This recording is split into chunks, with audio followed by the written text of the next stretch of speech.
Michael Nagy here with Jiggy Jag TV and DiscoveringBands.com. And for everyone watching, share this video on my channel and help support the awesome bands I feature. And today I'm here with Black Tape for Blue Girl. How you doing today? Hey, doing great. Thanks for getting me on. Yeah, it's great to have you. And I want to start off and say it's pretty impressive how the band has been going since the mid-'80s. And I was seeing if you could start off and share some ups and downs over the years. I'm the only person in the band who's been in the whole band.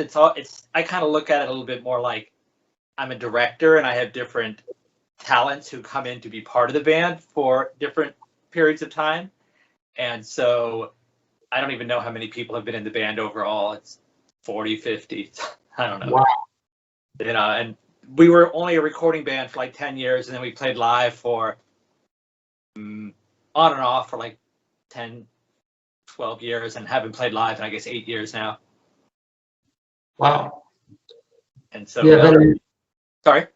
was going to say, you have any plans to play live again in the future? Well, you know, the band has not been in one city for so long. It's just really hard. Like the singer on the new album's in LA and the string player's in Sweden. It's just, you know, it's not easy to do anything live. So it's been a while. Tell us about the new album, the Cleft Serpent. Yeah, so this is the 13th album from the band, and some albums have a number of band members on it, like different styles, and the songs, different styles per song, kind of. And this one is very sort of a consistent sound with strings throughout, and then John singing on it. And so it's a little more consistent or a unified sound throughout the whole album, which, you know, it's something I sometimes do and sometimes don't do, and it just really made sense for what I was writing for this album. And how long have you been working on the album for? I mean, I guess there was a lot of procrastination after the last album and a little bit getting done, but I really say the last maybe the last 7 months, I've really been working on it pretty consistently. And it sort of is that way. There's this period of nothing going on, no ideas, not really interested in working, and then I sort of get going again, and then I start doing a lot. And I think all the lyrics have been written this year, but the story of the album I started thinking about maybe really right when the last album finished, like 2 years ago. It started spinning in my head and then slowly came together. And with 13 albums, do you have a certain routine you follow with each album when you create it? Starts with a lot of procrastination and not doing anything. And then I guess the strange thing is, I know when I was doing early albums, it felt really hard to make the music. And I guess I've gotten good at making music that when I finally get off my butt and going in and doing it, I actually can write the songs and come up with the music pretty quickly. And then when I sit here at my computer and I just listen to the music and kind of get a feeling for what the piece I've written seems to be talking about. And then I start going through ideas I've maybe sort of had sitting around in my head, and then I start putting them together into the songs. And on this album, there was a couple songs where I had lyrics written, and then I went, oh wait, these words completely fit better in this song. This idea feels like that music, and they sort of moved from one song to another. Where I think a lot of people think of a songwriter sort of having a melody, having words, and then putting a song around that. And I'm really the opposite. I'm the construction of the music, and then the words come at the end. Tell us a little about the title, the Cleft Serpent. So I had this idea about a character who, it's throughout the whole album, it's a similar character. And the idea is the person's, it's sort of, he regenerates, he comes back again and sort of deals with or creates the same problems over and over again throughout life, which kind of the way many people do in their relationships. You think you've started fresh, then you find, oh, I'm making the same mistakes again. And so he's sort of torn in two, where he is powerful and yet also sort of, you know, worn down by the repetition of going through the same, different versions of the same mistakes, I guess. And so that's the main character on the album. And then there's a second character, which I call the Trickster, who is sort of, not in every song, but sort of the conflict between the two characters. Though sometimes the conflict is more between like the character and reality, or the character and humanity, the whole world. So it's it was sort of a time travel story or a vampire story, except not with a vampire. It's just someone who doesn't die, but in my idea, my character sort of comes back again as opposed to just never goes away. And it's sort of the first album that really has a consistent character throughout the whole thing. And like I talked with John, like, well, this could be a graphic novel, you know, the story is there. It's just I'm doing it with lyrics. But I could totally see it as a novel or other forms of ways to tell the same story. You think you'll maybe turn it into a novel one day? I don't know. I wrote one novel, and well, two, I guess, but it's just so much work. It's nice that you can really spread out and get into the story, but compared to writing lyrics for 8 songs, it's so much work. And I just don't know if I have the time now for that. But I've been in touch with a guy in England, Andy, who we're working on the idea of he's just going to do a sketch of like 1 page of a graphic novel, just to kind of like say, hey, it could be like this, you know, just it would be interesting to do it that way. But, you know, and I've also and if it were a TV show, it would be this way, and this is how you would do it, you know. So while I'm doing something mundane, I'm thinking about now, who would be the best actor to play this character? But then I realized it'd be best if you had different actors every episode playing the same character because they're in different times and different lives. So that's the story in my head that goes with it. And let's talk about the Kickstarter you have going right now for it. Yeah, sure. So I've done Kickstarters, I think, for the last maybe 4 Black Tape for a Blue Girl albums, and there's about a week to go. I think one of my lights went out. Hold on.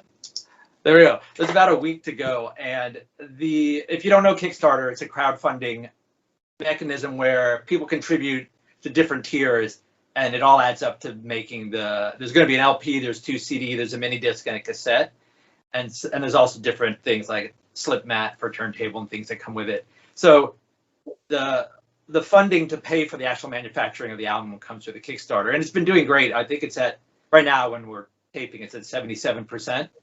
So it's moving along towards getting there. But, you know, it's always that last week is kind of a little stressful, little hurdle. Is it going to get there? But I really like it because every campaign I meet, like there's just today, there's a guy who's been like a fan since the 80s. But I remember his name from when I did the mail order myself, you know, mail order catalog. But I remember his name from like the 80s, and, you know, he's like still interested in the music. So it's just really nice to reconnect to people through the Kickstarter. Or if it was just a CD in the store, you know, or buying it from Amazon or whatever, people, you know, I don't get to interact with the people who are into the music the same way. So I like that part of it. Yeah. Do you think this would be possible, this album, without the Kickstarter? I mean, it would end up being just a CD and digital, and it would still happen through. I run Project, the label that my band and other artists are on, but this is an opportunity to make it much more. You know, the funding is enough where I can make it. I like deluxe booklets with like 20 pages or whatever with photos and stuff, and it's just a lot harder to afford that on a CD generally, just because prices are up these days for printing and everything. And over the years, yeah, you've probably seen it financially. Everything's changed since probably when you started. Oh, yeah. I mean, the first thing I put out was in 1983, and it was a cassette. And I dubbed them at home, you know, one at a time, and brought 4 to a record store and left them there and hoped they sold. And then cassette to LP, and in 89 was the first CD, and CDs were so expensive to make back then. But I was able to connect to fans of Darkwave music and started putting out other bands as well. But maybe 2014 through 2018, it was just such a slump in money coming in for the artists, you know, because there's maybe 50 different artists that I pay through Project, though there's maybe only 12 that are currently still active. But the income was just falling off fast, and then streaming just took off in the last 2 or 3 years. So I guess I see it across a lot of different artists on the label and what's going on. So it's really good that I'm able to pay people more money again. So that's, you know, I love writing people checks for their record sales. Definitely. And when you started this in the mid-'80s, did you ever think you'd still be making music, make the project today? No, I mean, I made a fanzine before I started the label. And I started the label, but I was going to school for journalism, and it was just this thing I was doing kind of as an offshoot of the fanzine at first. So I did not think it would be what I'm doing now. What is it, 38 years later? Yeah, didn't think that. Wow. Yeah, not a lot of bands survive that long. Yeah, I mean, I think with Black Tape, because I'm the songwriter and the only member, it's easier to not break up, let's say, because if I'm there, the band is still there. Where a lot of bands, if you have two main songwriters and they split up, you kind of, sometimes the band stays together, but so often it just, falls apart at that point. So, it's. And how do you go? Go on. How do you go about finding the different members for each album?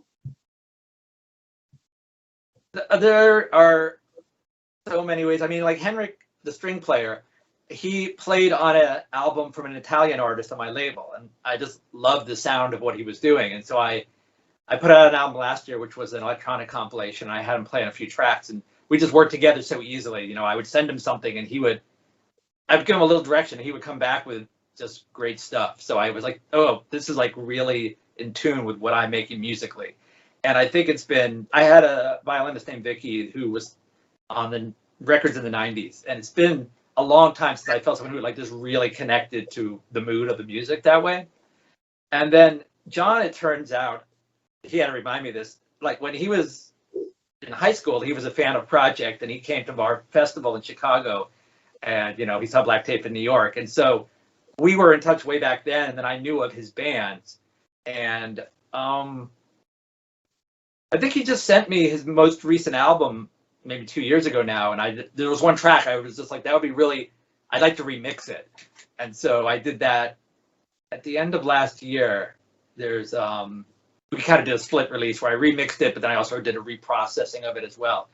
And so I was like, okay, John, I like John singing, I like his performances, and he's also really easy and fun to work with. So we just started on the title track.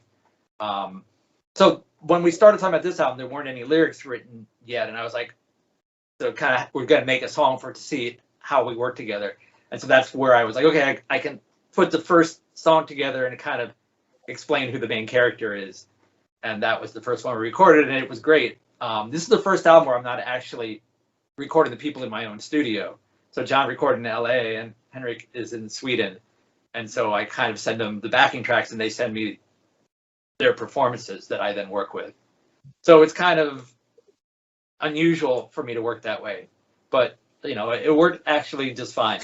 It's just you miss out on the sort of fun of just hanging out together and talking about ideas. And I think there's probably less improvisation just because we're not there for me to go, oh, hey, that was cool, why don't we try more of that? But it was a different way to do it, but it worked out nicely. Yeah, glad it worked out well. Yeah, it was an experiment, and now I know it works. Now, if people want to find your music online, look you up on social media, how do they do that?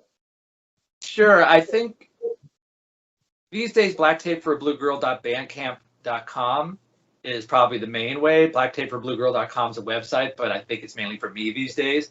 I think it's just my archive. The Twitter and Instagram I think is Instagram.blacktapeforbluegirl. They're not so easy. I guess go to the Bandcamp page and it links out to the other ones. But yeah, there's Facebook, Twitter, and Instagram. And the Kickstarter also is a really long string of words, but if you go to the Bandcamp or the Black Tape website, it will link over. Awesome. Well, I look forward to what you have coming up in the future, and it was good talking with you. And everybody, look him up. Thanks a lot. And for everyone watching, I've linked the music in the video description, so check it out. Yeah, for sure.